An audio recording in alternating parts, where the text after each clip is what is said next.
Assalamualaikum warahmatullahi wabarakatuh. Salam sejahtera bagi kita semua. Jadi kita bertemu lagi di kuliah matematika numerik dan hari ini materi kita adalah mengenai matriks dan sistem persamaan linear. Oke, sebelumnya mari kita review dulu bentuk-bentuk matriks yang sudah kalian temui di aljabar linear. Jadi yang pertama adalah matriks diagonal. Dia merupakan matriks di mana komponen diagonalnya tidak nol ya. Sedangkan komponen lain dari matriks tersebut dia nol. Dan yang selanjutnya adalah matriks segitiga atas. Jadi di bagian atas dari bagian atas dari diagonalnya tadi dia bernilai tidak nol. Sedangkan selain itu atau di bagian bawahnya dia nol. Oke. Dan kalau kita memiliki matriks segitiga atas, maka kita juga akan memiliki matriks segitiga bawah. Jadi itu kebalikannya ya. Kebalikan dari si matriks segitiga atas tadi. Oke, jadi untuk tanda dari lebih besarnya berubah menjadi kurang dari ya, antara hubungan I dan J-nya. Selanjutnya adalah matriks tridiagonal. Jadi mirip dengan matriks diagonal tadi. Sekarang komponen di atas dan di bawah diagonalnya dia satu ya, hanya satu komponen. Di bawah mereka dia tidak nol. Oke, jadi ada isinya ya, sedangkan selain itu dia nol. Jadi bisa kalian lihat kenapa tridiagonal, karena 3 di sekitar diagonalnya tidak nol. Oke, atau I min J-nya untuk mutlaknya lebih besar dari 2-nya ya. Dia bernilai nol. Nah, selain itu ada juga matriks Heisenberg, di mana sekarang di sini mereka 5 ya yang tidak nolnya ya. Jadi, kalau tadi 2, sekarang di sini ada 5 komponen. Oke. Dan ini seperti disebutkan tadi ya, X boleh berapa saja termasuk 0. Jadi bisa kalian lihat bahwa sesungguhnya beberapa kategori atau bentuk-bentuk matriks tadi mereka bisa saling subset ya. Dan sebagai catatan, si bentuk-bentuk matriks ini nanti dia yang akan kita lakukan operasi numerik atau kita akan rubah menjadi bentuk-bentuk ini. Oke, untuk memudahkan perhitungan yang pada umumnya adalah mencari solusi. Oke, mari kita lanjutkan review lagi mengenai sistem persamaan linear atau SPL dan hubungannya dengan matriks. Jadi bentuk umumnya seperti yang sudah kalian pelajari, yaitu kalian memiliki n buah variabel yang mau kalian cari solusinya. Dalam kasus ini adalah X1 ya, X1, X2, X3, dan seterusnya sampai Xn. Itu kalian mau cari nilainya, atau mau mencari solusi dari si X ini. Dengan kalian juga memiliki n buah persamaan. Jadi ada persamaan 1, 2, 3, sampai n ya. Jadi kalian memiliki n buah persamaan dan juga n buah variabel yang mau kalian cari nilainya. Di mana kalian akan memiliki juga komponen koefisien ya, koefisien dari si SPL ini, Hij, sebanyak n buah, dan kalian juga memiliki BI di sini atau nilai dari si SPL-nya. Dan keduanya merupakan konstanta real ya. Jadi seperti yang disebutkan tadi, kita akan mencari nilai-nilainya X1 sampai Xn yang memenuhi semua persamaan tersebut, n persamaan. Dan misalnya ini contohnya. Contohnya misalkan kalian punya 2 buah persamaan di mana yang akan dicari adalah X1 dan X2 di sini. Ini pun sama, koefisiennya bisa berganti-ganti dan nilai SPL-nya juga ya. Nah, sekarang yang jadi pertanyaan, apa syarat agar sebuah SPL solusinya tunggal? Oke, jadi bab ini akan sangat terkait erat dengan aljabar linear elementer terutama. Jadi itu merupakan kuliah wajib kalian ya. Saya yakin semuanya sudah lulus. Jadi karena kita banyak melakukan operasi di dalam matriks, pasti teorema-teorema dan lemma di dalam aljabar linear elementer nanti bakal banyak yang digunakan. Oke, selanjutnya bagaimana si SPL tadi hubungannya dengan matriks. Jadi ini juga masih review ya. Jadi sebuah SPL dapat kita tuliskan dalam bentuk matriks sebagai berikut ya. Jadi kita bisa keluarkan si variabel yang mau kita cari si solusinya atau si X ini, X1 sampai Xn, dari dalam persamaannya. Sehingga kita bisa tuliskan dia dalam bentuk ini. Jadi kita akan memiliki matriks komponen di sini berukuran n kali n yang terdiri dari A11 sampai A, n ya, A, nn. Dan juga kita akan punya vektor B yang terdiri dari B1 sampai Bn. Oke. Jadi matriks ruas kiri disebut matriks koefisien SPL-nya ya. Dan kemudian untuk keperluan perhitungan komputer, biasanya SPL ini biasanya disimpan dalam bentuk berikut. Jadi kita gabungkan dalam satu matriks besar. Maksudnya digabungkan adalah kita menggabungkan antara matriks koefisien dengan vektor B-nya ya. Jadi akan disandingkan. Jadi kalau kalian ingat kembali di aljabar linear elementer, sebetulnya ketika kalian melakukan operasi baris elementer OBE, kalian sudah melakukannya ya. Jadi ditaruh di sebelahnya, di ruas paling kanan biasanya. Jadi kita menambahkan satu kolom tambahan, jadi kolomnya akan satu lebih besar ya ukurannya ya. Oke, mari kita mulai dengan sistem persamaan linear segitiga atas. Apa itu sistem persamaan linear segitiga atas? Ya, tentu saja dia berhubungan dengan SPL dengan matriks koefisiennya berbentuk segitiga atas ya. Jadi bentuknya seperti ini. Jadi artinya komponen-komponen bagian bawahnya atau A21 dan seterusnya ke bagian bawah itu dia akan bernilai 0, maka komponennya tidak ada di situ. Dan kalau kita tuliskan dalam bentuk matriks, kita akan memiliki ini ya. Jadi bagian bawah dari matriksnya akan 0, bagian segitiga bawahnya.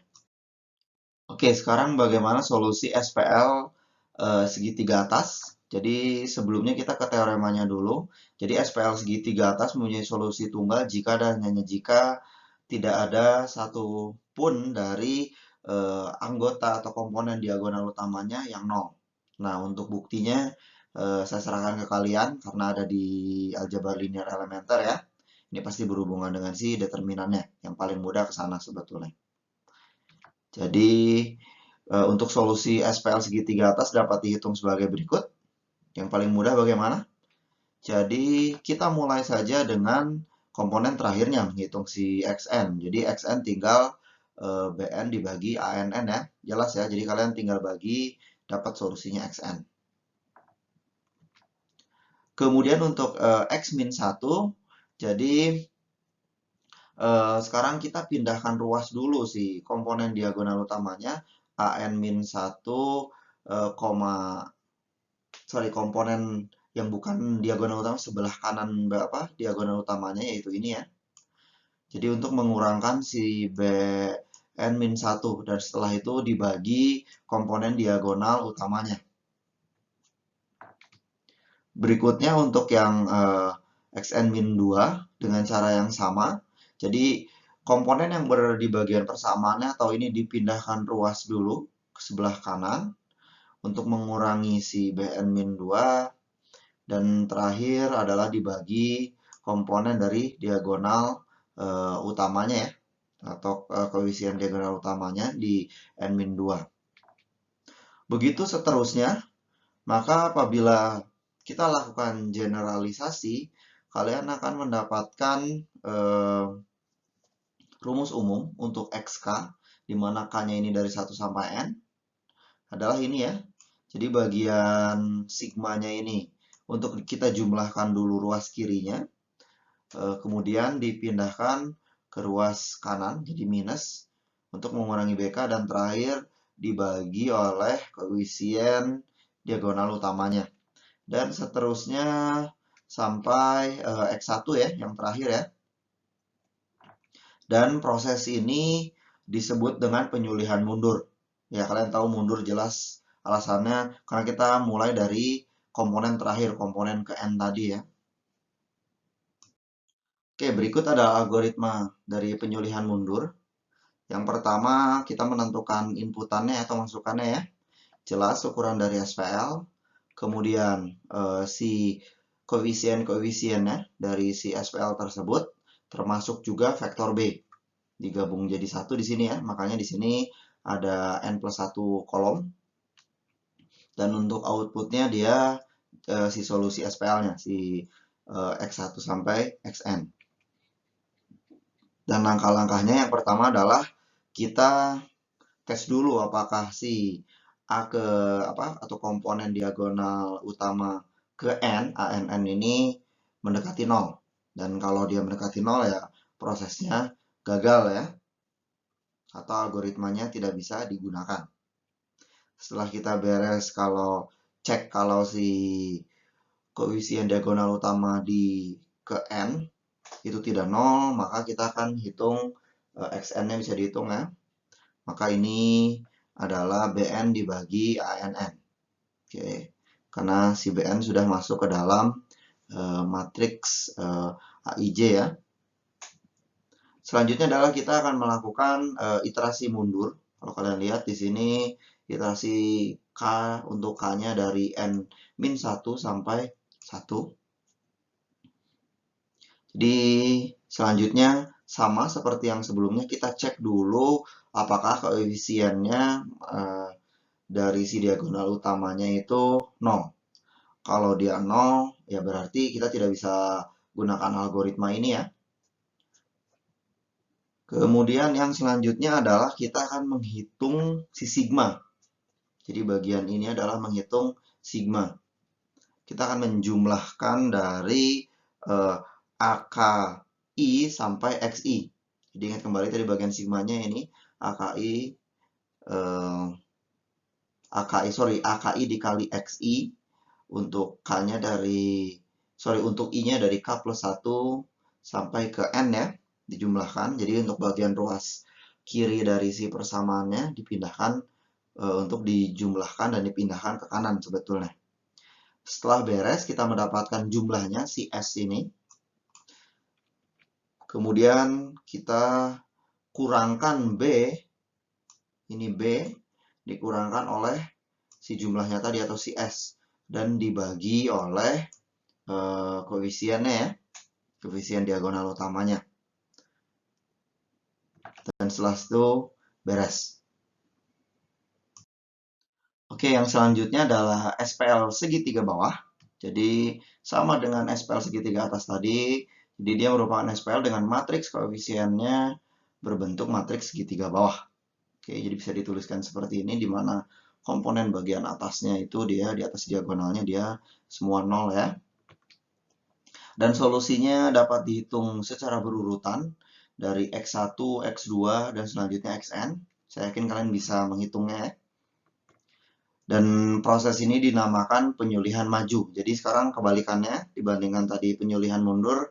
Jadi kalian mulai hitung dari X1 sama dengan A1 N plus 1 dibagi A1 1 seterusnya. Dan kalian bisa dapat tuliskan perumumannya ya. Dan kemudian kalian juga bisa menyusun algoritmanya. Tinggal dibalik aja ya tadi si iterasinya, si for-nya tadi.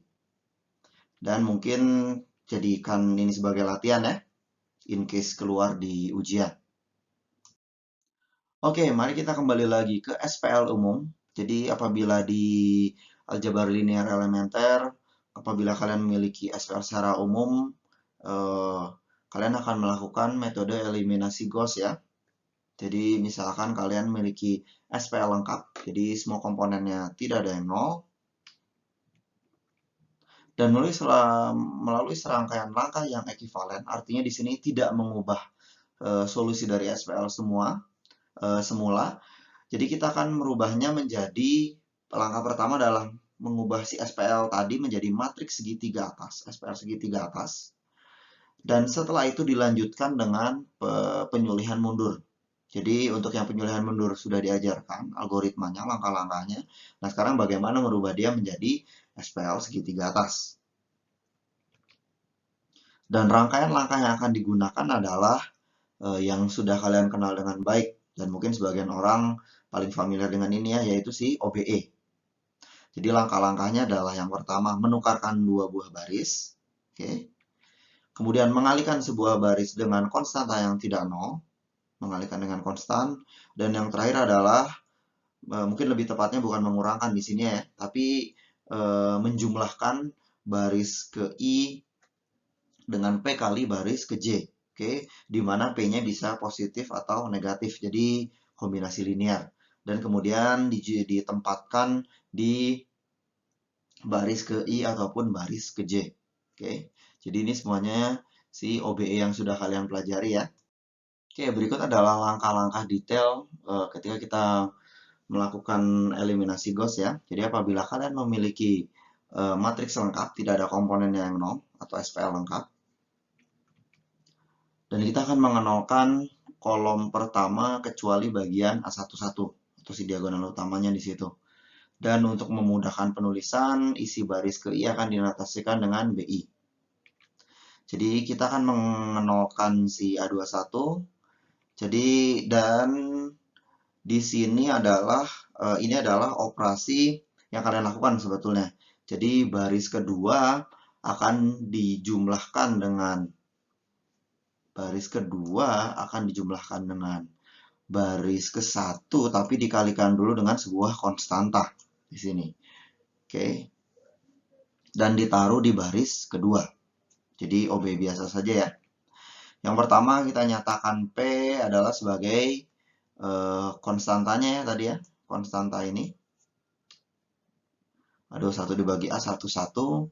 Dan kita akan melakukan iterasi, di mana kita akan melakukannya juga untuk komponen-komponen lain di baris kedua tadi. Jadi untuk J dari 2 sampai N+1, kita akan lakukan operasi di atas ini ya. Jadi ini semuanya, dan ditaruh di tempat yang sama di baris kedua di sini. Nah, di sini terus sama dengan 2. Dan setelah di akhir sampai N+1 atau sampai kolom terakhir, A21 sama dengan 0. Oke. Jadi itu untuk mengeliminasi A21. Selanjutnya adalah untuk mengeliminasi A31. Jadi sama dengan yang mengeliminasi A21, kita akan melakukan operasi baris elementer juga. Jadi kita akan melakukan penjumlahan antara baris ketiga dengan baris pertama, tapi baris pertamanya kalikan konstantanya dulu. Dan untuk mencari konstantanya, kita bisa lakukan dengan cara yang sama.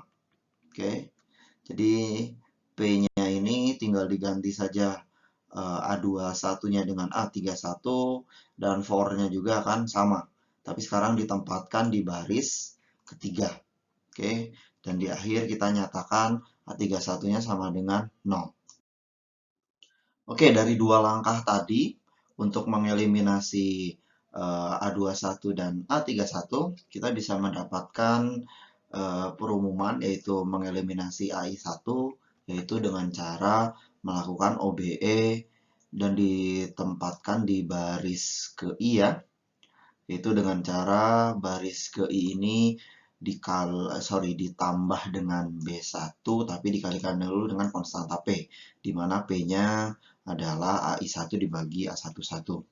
Dan langkah-langkahnya sama dengan yang tadi, hanya sekarang si A21 atau A31-nya digantikan dengan AI1 ya. Ini. Dan yang bagian sini juga sama, dirubah menjadi bagian A2J atau A3J-nya dirubah menjadi AIJ. Oke, maka kita mendapatkan ini hasil akhirnya. Dan apabila kita tuliskan dalam bentuk algoritma, jadi ini kita lakukan berulang-ulang dari I sama dengan 2 sampai ke N, atau baris kedua sampai baris terakhir, yaitu si algoritmanya tadi ya, untuk mengeliminasi AI 1. Maka matriks lengkap SPL semula akan berubah menjadi ini ya, jadi bagian kolom pertamanya kecuali A11 dia menjadi 0. Oke. Dan langkah selanjutnya adalah kita akan mengeliminasi bagian dari A32, A42, dan seterusnya. Atau ini ya, di kolom kedua. Oke, untuk mengeliminasi A32, jadi caranya mirip dengan ketika kita mengeliminasi A31, yaitu dengan melakukan OBE melakukan operasi OBE dengan menjumlahkan baris ketiga dengan baris kedua. Nah, kalau di A31 tadi di sini digunakan baris pertama ya, di sini diganti dengan menggunakan baris kedua. Mereka kita jumlahkan baris kedua dan ketiga, tapi baris keduanya kita kalikan konstanta P dulu, yaitu A32 dibagi A22 ya. Jadi caranya mirip, kemudian ini P-nya, dan kita lakukan iterasi. Tapi sebagai catatan, ini J-nya dari 3 sampai N plus 1. Masih mirip ya. Oke, dan di akhir kita bisa menentukan bahwa A32-nya adalah sama dengan 0. Dan untuk mengeliminasi A42 dengan cara yang sama, kita tinggal ganti si baris ketiganya dengan baris keempat. Jadi ini baris ketiga tadi digantikan dengan baris keempat. Dan untuk P-nya juga digantikan dengan komponen bagian pembilangnya dengan A42 ya. Jadi P-nya sedikit berubah. Kemudian untuk iterasinya juga sama. Jadi dari J sama dengan 3 sampai N plus 1. Hanya saja sekarang komponen yang tadinya 3 digantikan menjadi 4 atau baris keempat. Dan di akhir kita bisa menentukan A42. Dan dari sini kita bisa mengambil perumuman untuk mengeliminasi kolom kedua, kecuali yang I-nya bagian atasnya ya, kecuali baris pertama dan kedua, yaitu kita tinggal ganti tadi bagian 3 atau 4-nya dengan I. Terus si barisnya menjadi baris ke I. Oke, ini menjadi I, dan P-nya juga diganti komponen ininya menjadi I ya, komponen AI2. Dan selanjutnya kita bisa lakukan iterasi yang sama dengan mengganti bagian barisnya menjadi I secara umum. Oke, dan di akhir kita bisa mendapatkan AI2. Maka untuk mengeliminasi kolom kedua, algoritmanya tinggal menggunakan for I dari 3 ya, karena bagian atasnya tidak masuk, bagian atau baris pertama dan baris keduanya tidak masuk. Jadi ini dari 3 sampai ke N, baris ke N, maka P-nya didefinisikan sama seperti sebelumnya. Dan ini untuk mengeliminasinya ya, atau si OBE-nya di sini. Ketika kita menjumlahkan baris ke I dengan baris kedua, dengan dikalikan konstanta P dulu, si B2-nya. Dan di akhir kita bisa menentukan bahwa AI2-nya sama dengan 0. Oke, kalau kita gabungkan dari kedua algoritma yang sudah kita susun untuk mengeliminasi kolom pertama dan kolom kedua, maka kita bisa mengeliminasi untuk kolom ke K. Jadi yaitu untuk AK plus 1, K, AK plus 2, K, sampai AN, K. Yaitu dengan melakukan iterasi atau looping ya. Jadi dari K plus 1 sampai N kita akan melakukan ini ya, menentukan P-nya yang pertama, konstanta si OBE-nya, yaitu menjadi A baris ke I dibagi si diagonalnya ya, di baris tersebut. Kemudian ini bagian si OBE-nya. Jadi untuk si kolomnya dari K plus 1 sampai N plus 1, kita akan melakukan kombinasi linear ya, OBE tadi. Untuk baris ke I, kolom ke J, akan ditambahkan dengan baris ke K, kolom ke J. Dan tapi dikalikan P dulu ya, yang ininya ya, P negatif. Dan di akhir kalian bisa mendapatkan atau menentukan bahwa AIK-nya sama dengan 0. Jadi untuk kalau kalian perhatikan di sini, jadi elemen-elemen dari si diagonal utamanya, dia tidak boleh 0 ya. Kenapa kalau 0? Bagian yang di merah-merah ini akan gagal. Oke, karena ada seperti disebutkan sebelumnya bahwa hati-hati dengan pembagian 0 untuk operasi numerik atau mendekati 0. Dan ini maka disebut dengan elemen penumpu atau pivot. Oke. Dan semua tahap ini dinamakan tahap eliminasi. Oke, berikut adalah algoritma eliminasi Gauss. Jadi untuk inputan dan output masih sama ya, seperti algoritma segitiga atas tadi, atau segitiga bawah. Nah, berikut adalah langkah-langkahnya, yaitu dengan menggabung proses eliminasi dan penyulihan mundur sebetulnya. Jadi, langkah-langkahnya yang untuk eliminasi dulu, untuk K dari 1 sampai N-1. Jadi, kita lakukan eliminasi. Yang pertama kita akan melakukan pengecekan apakah si bagian ini ada yang 0 ya. Mungkin di sini harusnya ada mutlak juga. Jadi apakah bagian diagonal utamanya ada yang 0? Jadi kalau tidak ada ya kita tidak bisa melakukan operasinya. Kemudian di sini kita akan melakukan operasi pengenolan kolom-kolomnya ya. Kolom-kolom untuk bagian segitiga bawah atau si proses eliminasinya untuk mendapatkan AIK sama dengan 0. Kemudian setelah beres kita melakukan pengenolan bagian segitiga bawahnya. Di sini kita akan melakukan algoritma penyulihan mundur yang sudah kita bahas sebelumnya. Oke. Dan di akhir kalian bisa mendapatkan XK-nya. Jadi sebetulnya untuk mensummarikan, jadi algoritma eliminasi Gauss ini sudah kalian pelajari sebetulnya di aljabar linear elementer dalam bentuk OBE. Cuman yang jadi masalah adalah itu hanya operasi perhitungan yang bisa kalian lakukan. Jadi kalau kalian mau bahasakan ke dalam algoritma, mau tidak mau kalian harus bahasakan lebih spesifik per langkahnya. Jadi itu yang dilakukan ketika kita menyusun algoritma eliminasi Gauss ini. Oke, berikut adalah contoh untuk menggunakan algoritma eliminasi Gauss tadi untuk menentukan solusi sebuah SPL. Misal di sini contohnya adalah untuk 4 variabel ya. Jadi kita bisa tuliskan dalam bentuk matriks A-nya ini. Oke. Selanjutnya adalah kita akan mengenalkan kolom pertama ya.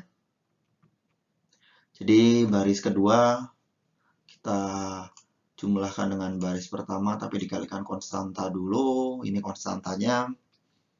Baris ketiga juga sama. Kemudian baris keempat.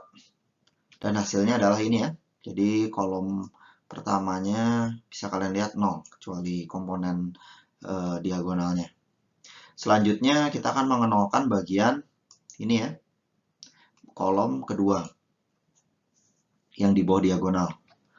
Maka dengan operasi eliminasi Gauss tadi, kita bisa mengenalkan dia ya, ketika kita melakukan operasi di baris ketiga dan baris keempat dengan baris kedua dengan dikalikan konstanta dulu ya.